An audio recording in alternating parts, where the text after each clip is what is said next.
හොඳයි දරුවනේ අපි එහෙනම් 2020 පහුගිය වසරේ පොදු පරීක්ෂණ පේපරේ ගැටලු දෙකක් දැන් මම විසඳන හැටි පැහැදිලි කරලා තියෙනවා. පොඩ්ඩක් සමහර විට වීඩියෝ එක සාමාන්‍ය විදිහට වීඩියෝ කරන හින්දා අපහැදිලි වෙන්න පුළුවන්. හැබැයි කියන දේ හොඳට අහගෙන හිටියොත් දරුවනේ ඔයාලට පුළුවන් මං හදන කොලේ දිහා නොබලම මේ ගාන හදන්න. ඒ වගේම තමයි මතක් කරන්න ඕන කෙනෙක්ට මේක බැලුවල්මට හදන්න පුළුවන් කියලා හිතෙනවා නම් වීඩියෝ එක සඳහා ඔයාගේ වටිනා කාලය අද දවසේ කැප කරන්න එපා. ඔයා වෙන අමාරු ගානක් එහෙම නැත්නම් පාස් පේපර් සරහා වෙන එකක් හොයන්න අමාරු ගණන් හොයලා හදන්න. හරි. දැන් අපිට අද තියෙන්නේ 13 වෙනි අද නෙමෙයි. දැන් හදන්න තියෙන්නේ 13 වෙනි ගැටලුව. හරි. 13 වෙනි ගැටලුව මම මෙහෙම කියවනවා. අනුර එක්තරා මුදලක් මුල් වර්ෂ දෙකේදී වාර්ෂිකව 106ක් කියනකොට මම කියන්නම් අනුර ගැන කතාව. ඒක අනුර කියලා මම සටහන් කරගත්තා. පළවෙනි අවුරුදු දෙකේදී එයාගේ මුදල 106ක්. 106ක වාර්ෂිකව 106කද ඊළඟ වර්ෂ 3ේදී. තව අවුරුදු 3ක් ගියාන් පස්සේ ඊළඟ වර්ෂ 3ේදී එයාට 105ක්. අවුරුදු 5න් පස්සේ, ඒ කියන්නේ මෙතන අවුරුදු 2යි, මෙතන අවුරුදු 3යි ගියාට පස්සේ අවුරුදු 5න් පස්සේ එයාට කීයක් වෙනවා කියලා මේ ගාන කියලා තියෙනවද? ඔයාගාව දැන් පාස් පේපර් එක තියෙන හින්දා තමයි මම මේක වැඩි පෙන්නන්න යන්නේ නැත්නම් මේ විදිහට තමයි තියෙන්නේ.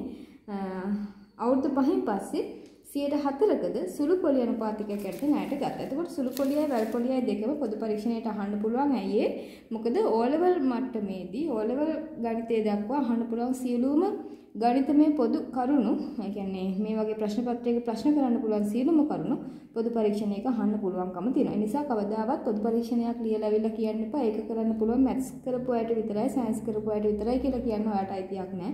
ඒක බේස් කරන්න අනිවාර්යෙන් සාමාන්‍ය පෙළ දැනුම මත විශේෂයෙන් ගණිතමය සහ තර්කණමය වශයෙන්. හරි. ඊළඟ අවුරුද්ද ඒ කියන්නේ දැන් මෙතන ඉන්නකොට අවුරුදු 5ක් කම්ප්ලීට්. එතනින් එහාට ඕනම අවස්ථාවකදී එයාට 104ක සුළු පොලි අනුපාතයක් තමයි හදන්නේ. සුළු පොලිය කියලා කියන්නේ සාමාන්‍ය පොලිය වාර්ෂිකව ගණනය කරන. වැල් පොලිය කියලා කියන්නේ පොලියට පොලිය සකස් කරමින් අපි අර යන ක්‍රමේ වැල් පොලිය ගානක් අපිට ආවම ඉදිරිපත් වුණාම අපි ඒක හදන්නට බලමු. දැන් මොකද්ද මේක කියන්නේ කියලා බලමු. දැන් මම ටිකක් වේගින් කරන්නේ. අද දවසේ විතරයි ඔයාලට තියෙන්නේ නිසා. අනුර එක්තරා මුදලක් මුල් වර්ෂ දෙකේදී වාර්ෂිකව 106කද ඊළඟ වර්ෂ 3ේදී වාර්ෂිකව 105කද අවුරුදු 5න් පසුව වාර්ෂිකව 104කද පොලි අනුපාතයක් කරදී ණයට ගත්තා. අපි ඒක දැන් සටහන් කරගෙන තියෙන්නේ අපේ පොඩි සටහනේ. අවුරුදු 10ක් අවසානයේදී ඔහු ගෙවන ලද මුළු පොලි මුදල හොඳට මතක තියාගන්න දරුවනේ. දීලා තියෙන්නේ මොන මුදල විතරද? පොලි මුදල විතරයි මෙතන දීලා තියෙන්නේ. අවුරුදු ඔය කියන අවුරුදු සංඛ්‍යාවට පස්සේ අවුරුදු 10ක් අවසානයේදී ඔහු ගෙවන පොලි මුදල විතරක් 11750ක් වෙනවලු.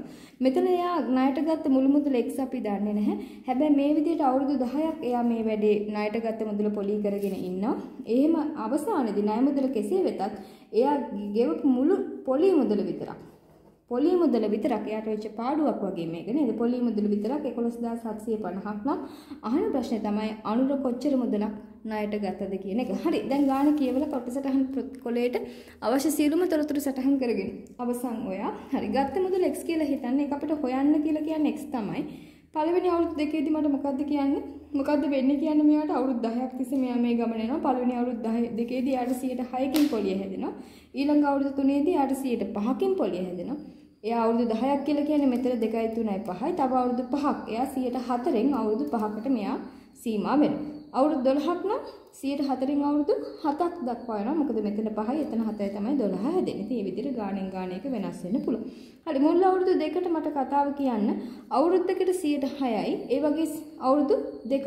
අවුරුද්දකට 106. පොලිය විතරනේ අහන්නේ. ඒ නිසා 100ට 106යි කියලා ගන්න ඕනේ නැහැ.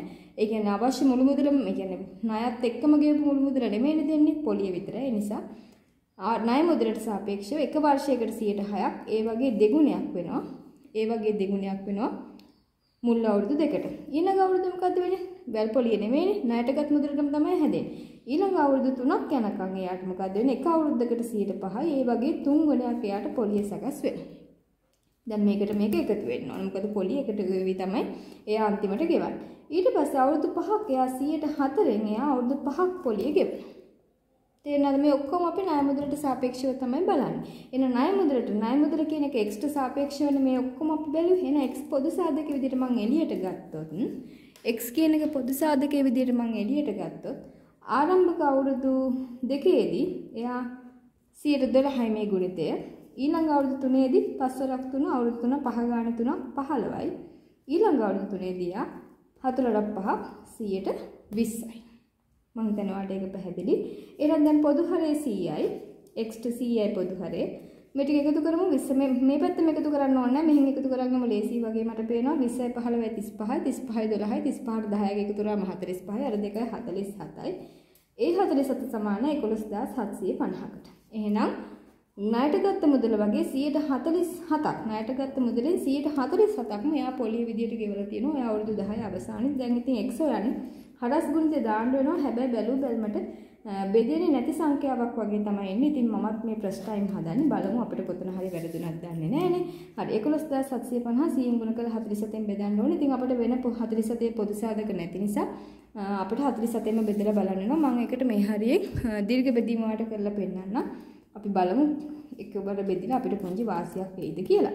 47න් බෙදනකොට මෙන්න මේ විදියට 47න් බෙදන්න ඕන. 11ට නැහැ 114ට 47 ලා තියෙන්න පුළුවන් දෙකයි. 4ක් 2 14න් 4 එකක් ඉදිරියේ දෙවරක් 4 8 1යි 94ක් ඉදිරියේ 7න් 4ක් ගියාම 3යි 1න් 9ක් බෑ 11න් 9ක් ගියාම නැවත වසත් 2යි 235ට 47 ඒවා තියෙනවද? ඔව්. ඇයි 40 ඒවා 5ක් 200යි 4ක් 5 35යි. එහෙනම් හරියටම තියෙනවා 5. එහෙනම් මේක හරියටම බෙදනවා කොහොමද? 250කට මේ බිඳුවත් අපිට එන්න ඕන 250කට මේකට කැපුවම 250කට එනවා. එතකොට 250ට ඔයාලට තව මොකද්ද කරන්න වෙන්නේ? මේ 100න් ඔයාලගේ ගුණ කරන්නත් ඕන. එතකොට මෙන්න මේ විදියට 25000ක ආරම්භක ණය මුදලක් තමයි එයා අරගෙන තියෙන්නේ. අපි බලමු ඒ පිළිතුර අපිට තියනවාද කියලා 13 වෙනි ගැටලුව. මේ හදන්නේ 13 වෙනි ගැටලුව. මේ හැදුවේ මම 13 වෙනි ගැටලුවේ. ඔය 25000ක පිළිතුරක් මෙතන තියෙනවා. ඒ පිළිතුර අංක 4. ඒ පිළිතුර අංක 4. ඉතින් අපිට 12 වෙනි ප්‍රශ්නෙට පිළිතුර අංක 3 තමයි ආවේ. හොඳයි. ඒ විදිහට අපිට 13 වෙනි ගැටලුව අවසන් කරන්න පුළුවන්කම තියෙනවා. එහෙනම් මම ඉක්මනටම ඔයාව අරගෙන යනවා 14 වෙනි ගැටලුවත් හදන හැටි පැහැදිලි කරලා දෙන්න. 14 වෙනි ගැටලුව හදන හැටි අපි දැන් පැහැදිලි කරගන්න. 14 මෙහෙමයි කියන්නේ purchase එකකින් ඉස්සෙල්ලම ගාන කියවන්න ඕනේ. නැත්නම් එකපාර අපිට හදන්න බෑ. purchase එකකින් රුපියල් 8000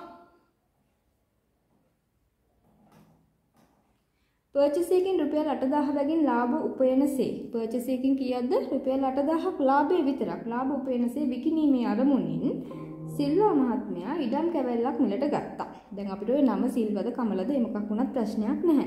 purchase එකක් සඳහා රුපියල් 34000 බැගින් ගෙවීමට කැමැති මිලදී ගන්නෙකු සිටියා. ඔන්න එක්කෙනෙක් කැමැත්තෙන් ඉන්නවා 34000ට ගන්න.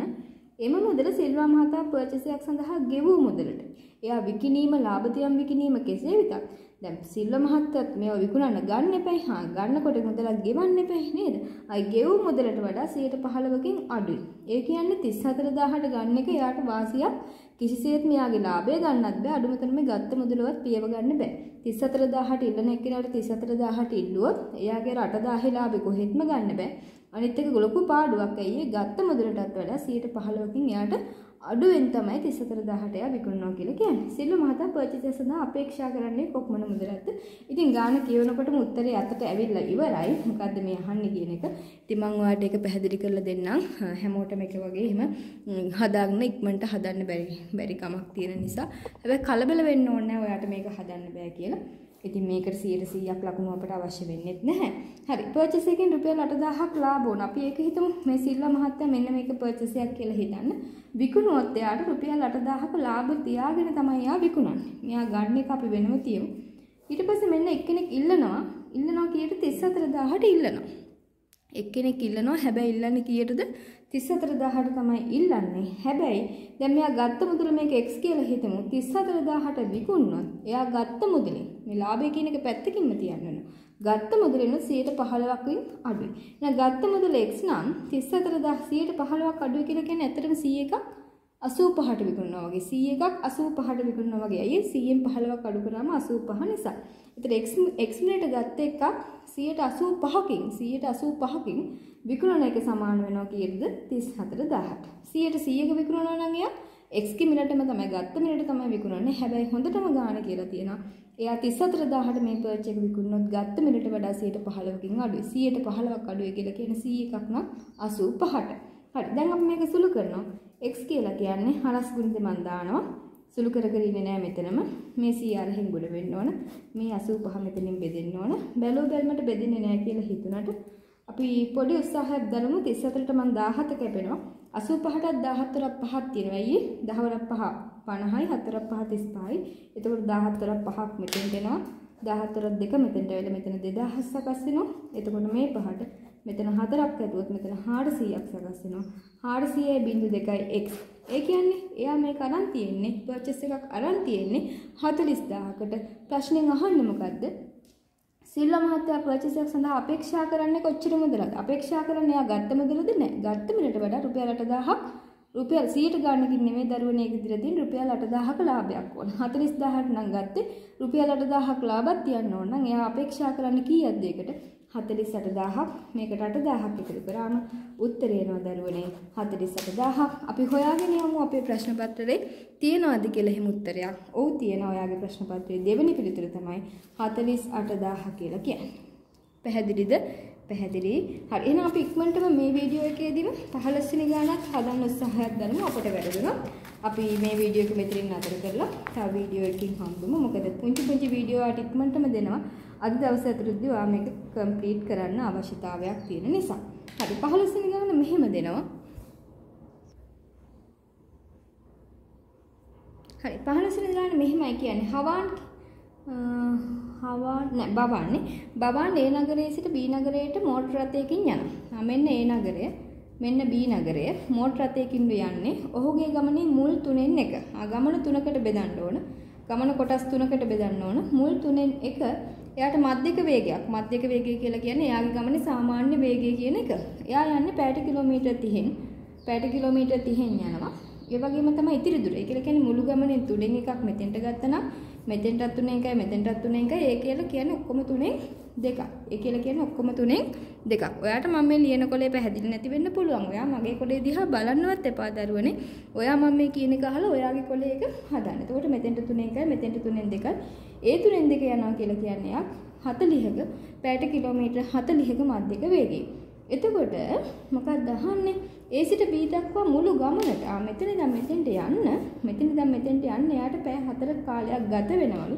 A හා B අතර දුර කිලෝමීටර කීයද කියලා අහන්න. ඉතින් මේකට ගොඩාක් ඔයාට එක සමීකරණ ලියලා සමගාමී සමීකරණ පද්ධතියක් ගොඩනගලා එක 2 කියලා නම් කරලා එකෙන් දෙක අඩු කරලා අර සමගාමී සමීකරණ විසඳන විදිහට නොදන්න පද දෙකක් t ට සහ x ට දාගෙන දුරට x කියලා දාගෙන කාලයට t කියලා දාගෙන හදන්න පුළුවන්. හැබැයි පොදු පරීක්ෂණය කියලා කියන්නේ පැය දෙකක් ඇතුළත ප්‍රශ්න කීයකටද විසඳුම් හොයන්නේ? පැය දෙකක් ඇතුළත ප්‍රශ්න 50කට විසඳුම් හොයනවා. ඒ කියන්නේ ගණන් අඩුම තරමේ වාට ගණන් 40ක්වත් සාමාන්‍ය දැනීම් ප්‍රශ්න 10 අයින් කරොත් ගණන් 40ක්වත් හදන්න වෙනවා පැය දෙකක් ඇතුළත. එතකොට සමගාමී සමීකරණ පද්ධතියක් විසඳන අඩුම තරමේ විනාඩි 5ක් 6ක් යනවා. ඒක ඉතින් එච්චර පහසු නෑ.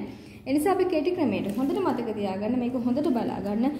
අනිවාර්යෙන් දුර වේගයේ දුර කාලයේ ප්‍රශ්නයක් එනවම තමයි පොදු පරීක්ෂණයේට. ඒක මෙහෙමයි. ඉතින් අපි දන්නවා වේගය කියලා කියන්නේ දුර බෙදීම කාලය. මම මේ වේගෙන් යන්නේ ඔයාලට පැහැදිලි නැති වෙන්නම තමයි. මොකද ඔයා මගේ ලියන කොලේ දිහා බලාගෙන ඉඳලාද හරියන්නේ නැහැ. ඔයා මේක හදන්න ඕන. වේගය කියලා කියන්නේ දුර බෙදීම කාලය. ආරම්භයේදී ඔයා මෙන්න මෙහෙම දෙයක් තියෙනවා. නිකමට හරි දුර සමානයි නම් ඔයා මේ ගාන ගැන මේ ආකෘතිය ගැන හිතන්න එපා. ගෙවාගෙන යන දුර සමානයි නම් දුර කියන එක අවස්ථා දෙකට පොදුයි නම් වේගය කියන එක ප්‍රතිලෝම සමානුපාතික වෙනවා මොකද? කාලයට. වේගය ප්‍රතිලෝම සමානුපාතික වෙනවා කාලයට. ඒ කියන්නේ එක නිකන් ප්‍රතිලෝම සමානුපාතික වෙනවා කියලා කියන්නේ එකක් වැඩිනකොට අනිත් එක අඩු වෙනවා. ඉතින් අපිට හිතා ගන්න පුළුවන් දරුවනේ වේගය වැඩි වෙනකොට කාලය අඩු වෙනවා. හිතන්න මෙහෙම ඔන්න මෙතන සමාන දුරක් මෙතන සමාන දුරක්. ඔයා හිතන්න මෙතෙන්ට යන්න තියෙන x දුරක් මෙතනත් තියෙන x දුරක්. මෙතෙන්ට යනවා නම් පැයට කිලෝමීටර 20ක වේගයකින් එයාට යනවා නම් පැය 10ක්.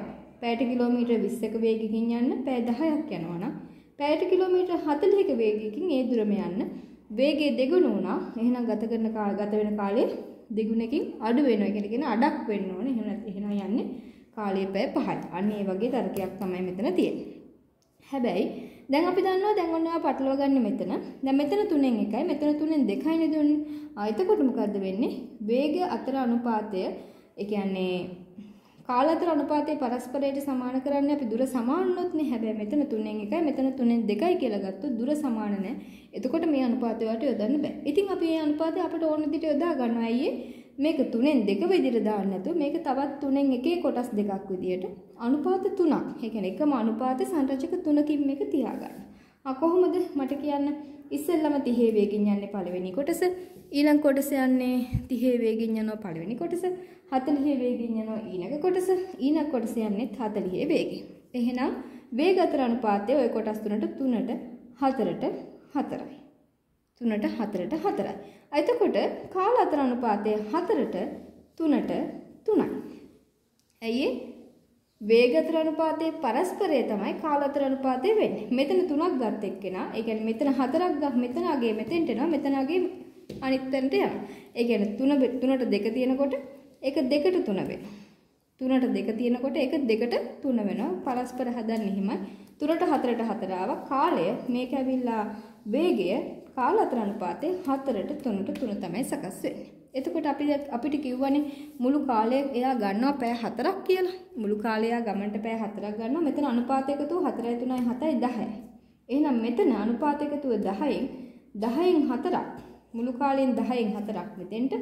මේ අනිත් 3න් 2ට මුළු කාලයෙන් 10න් 6ක්. මුළු කාලය කීයද? පැය 4යි. මුළු කාලය කීයද? පැය 4යි. එහෙනම් පැය 4න් 10න් 6ක් මෙතෙන්ට. පැය 4න් 10න් 4ක් මෙතෙන්ට. කෙටිම ක්‍රමයේ මම මේ හදන්නේ. හරි. දැන් අපි ඔන්න වේගයේ සමාන දුර බෙදීම කාලය දැම්මා. අපි ආරම්භක අවස්ථාවේ පළවෙනි 3න් 1 සඳහා තමයි ගාන හදන්නේ.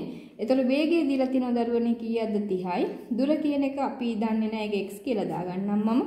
එතකොට කාලය කියලා කියන්නේ දැන් කාලය මං හදලා ඉවරයි. පැය 4න් 10න් 4ක්. දැන් මේක යටපදේ මේ පැත්තට හරස් ගුණිත දාගමු. මේ විදිහටම සුළු කර කර ඉන්න නැතුව මේ විදිහට මං දාගන්නවා. එහෙනම් මුල් දුර කීයද මෙතන වෙන්න ඕන? මුල් දුර කීයද වෙන්න ඕන? මෙතන 3යි. 4ක් 4 16යි. 16 වරක් 3 16 වරක් 3 48යි. පැහැදිලිද? හරි. දැන් මෙතන 48යි නම් x ඒ වගේ දෙගුණයක් තමයි මෙතන තියෙන්නේ. 48 දෙකක් කියලා කියන්නේ 96යි. 96යි ඒ 48 එකට එකතු කරාම 8යි 6 14න් 4 එකක් ඉතිරි 9යි 4යි 13 ඒකයි 144ක් කිලෝමීටර වලින් ඔක්කොම පැයට කිලෝමීටර දුන්න නිසා කිලෝමීටර වලින් 144ක් ඔතෙන්ට උත්තරේ එන්න ඕන. ඉතින් කෙනෙක්ට මෙතන x වෙනම හොයන්න තව ආයි මෙතෙන්ටත් දාන්න පුළුවන්. එතකොට වේගය 40යි. දුර බෙදීම කාලය කියන සූත්‍රය මම දාන්නේ.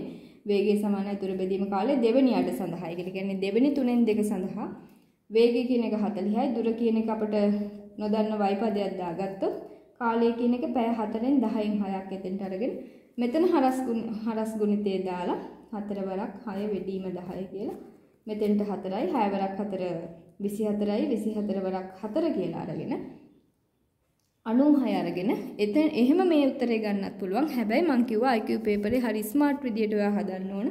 මෙතන දුර හොයාගත්තට පස්සේ 48යි කියලා. ඉතින් ඒ වගේ දෙගුණයක් මෙතන තියෙන මේ දක්වා තියෙන බව ඔයා දන්නවා. එතකොට 48 ඒව දෙගුණයක් 96 ගන්න පුළුවන්. මුළු එකතු ඔයාට 144 කියලා ගන්න පුළුවන්. එහෙම නැත්නම් 48 දෙගුණේ ගන්නත් ඕනේ. මුල් දුර 48යි නම් ඒ වගේ කොටස් තුනක් මෙතන ඔක්කොම තියෙනවා කියලා 48 තුනෙන් ගුණ කරත් ඔයාට මේ උත්තරේම ගන්න පුළුවන්කම තියෙනවා. එතකොට 144 තමයි 15 වෙනි ගාන සඳහා පිළිතුර බවට පත් වෙන්නේ. මම හිතන්නේ ඔයාට ඒක පැහැදිලි.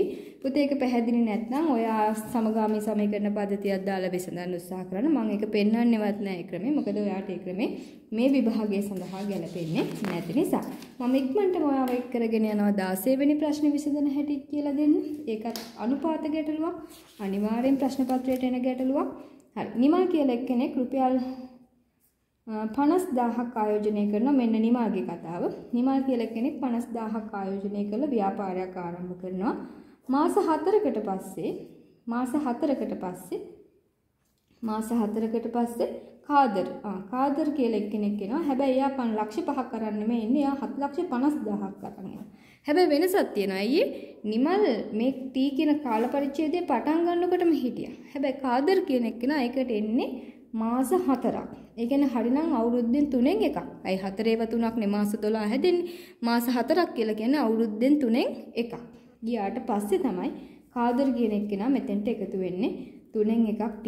ගියාට පස්සේ T කියලා කියන්නේ අවුරුදු වලින් අපි ගත්තොත්. හරි. හැබැයි එයා එන්නේ ටිකක් ලොකු මුදලක් අරගෙන කීයක මුදලක් අරගෙන දෙන්නේ 7,50,000ක් අරගෙන තමයි ආයෝජනයට එන්නේ.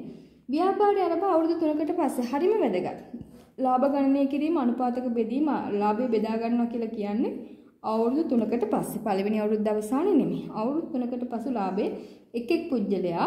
ඉතින් මේ වගේ ගැටුවලදී මේ ගාණ දෙන්න ඕන නෑ ඇත්තටම. හැබැයි මෙතන ලොකු පහසුවක් ඔයාලට ඒක දීලා තියෙනවා. යෙදූ මුදල සහ කාලය කියන දෙකම සලකලා තමයි සමානුපාතිකව බෙදා ගන්න ඕන. ඇයි කාදරටත් මේ මුල ඉඳන්ම ගෙවනවා නම් ඒක නිමල්ට කරන අසාධාරණයක්.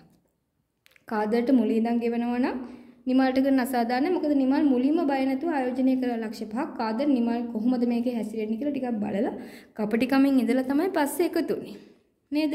ඒ නිසා තමයි අර හිටපු කාලයයි යොදපු මුදලයි කියන දෙකටම සමානුපාතිකව මේ විදිහට ගණනය කිරීම කරලා ලාභ බෙදලා දෙන්න ඕනේ කියලා කියන්නේ. ඉතින් ඒක දුන්නත් නැතත් මම කියන්නේ හෙට පේපරේට ඒක මුදල සහ කාලය කියන වචන දෙකම දෙන්න නැතුව සමානුපාතිකව බෙදන්න ලබන ලාභ අතර අනුපාතය කීයද කියලා අහන්න පුළුවන්. ඒ වගේ අවස්ථාවකදී කාලය සහ මුදල කියන දෙකම අදාළ කරගන්න ඕන. හරි දැන් මට කියන්න අවුරුදු 3යි නම් මෙයාට අවුරුදු 3ම අදාළයි. අදාළද නැද්ද? අදාළයි. මෙයාට අවුරුදු කීයක්ද අදාළ? 2යි 3න් 2ක්. ඇයි 2යි 3න් 2ක් උනේ කොහොමද කියන්න මට? 2යි 3න් 2ක් උනේ ඇයි? 3න් එකක් මෙයා 3න් එකක් ගියාට පස්සේ තමයි මෙයා ආවේ. කියන්නේ මාස 4ක් කියලා කියන්නේ අවුරුද්දෙන් 3න් එකයි. හැබැයි ඒ අවුරුද්දේ අනිත් මාස 8 එයා හිටියා. ඒ කියලා කියන්නේ ඒ අවුරුද්දෙන් 3න් 2ක් එයා හිටියා. එතන මුළු අවුරුදු 3යි නම් එයා සම්පූර්ණ අවුරුදු 2ක් හිටියා. පළවෙනි අවුරුද්දෙන් 3න් 2ක හිටියා. ඒක හිම තමයි 2යි 3න් 2. මේක සුළු කරමු විෂම භාගයක් කරමු. 3 පොදු හරය 3 වරක් 2 6යි මේ 2යි 8යි. හරි.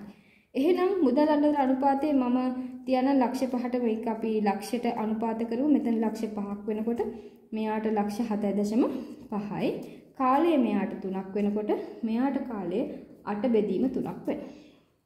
මෙන්න නිමාගේ පැත්ත මෙන්න කාදර්ගේ පැත්ත. කොහොමද හැදුවේ? ලක්ෂ 5 වෙනකොට මම 5 කියන එක විතරක් යොදාගත්ත අනුපාත නිසා අපි සරලම ඒ කියන්නේ ලක්ෂයෙන් බෙදලා තමයි මේක කළේ. ලක්ෂ 5 ලක්ෂයෙන් බෙදුවම 5යි. 7,50,000 ලක්ෂයෙන් බෙදුවම 7.5යි. ආයෙ විදිහට තමයි මේක හදාගත්තේ. මේ පැත්ත පස්වරක් තුන 15ක් කියන එක එනවා. මේ පැත්ත අපි හදමු 7.5 මම භාග තියාගෙන සුළු කරන්න ඔයාලට කියන්නේ 7.5ක් දැක්ක ගමන් දරුවනේ ඒක 15 බෙදීම 2 කියලා ලියාගන්න. වෙනසක් වුණාද මගේ 7.5 කියන එකට මම අසාධාරණයක් කරාද නැහැ. 15 දෙකෙන් බෙදුවම එන්නේ 7.5ම තමයි. එතකොට මේ 8 බෙදීම 3 මෙතනම තියාගන්නවා. 2ට 1යි මෙතෙන්ට 4යි 3ට 1යි මෙතෙන්ට 5යි 5 4ක් 4 20යි. එහෙනම් 15ට 20යි අනුපාතය. මේ විදිහට ගත්තොත් 3ට 5ට දැන් 15ට 20 මෙහෙම තියන්න බෑ. එහෙම උත්තර ඇත්තෙත් නෑ. බලාගෙන යනකොට තව කෙටි කරනවා. 15ට 5 වරක් 3යි 20ට 5 වරක් 4යි. එහෙනම් අනුපාතය 3ට 4යි. එහෙම උත්තරයක් අපිට පළවෙනි එකේම තියෙනවා. ඒ අනුව 16ට පිළිතුරු අංක එක අපිට ඕන චෙක් කරන්නත් පුළුවන්. මේ පිළිතුරු අපි චෙක් කරේම නෑ. හරි. 15ට 3 ඔව් අපිට ඒක ආව 16ට අංක 1 තමයි. ඒ කියන්නේ 3ට 4 තමයි පිළිතුර බවට පත් වෙන්නේ. හරි. එහෙනම් 17 වෙනි ගානේ දැන් ඉස්සරහට මම ඊළඟ වීඩියෝ එක අරන් එනකම් ඔයා මේ ගණන් ටික හොඳට ප්‍රැක්ටිස් කරන්න ඕන.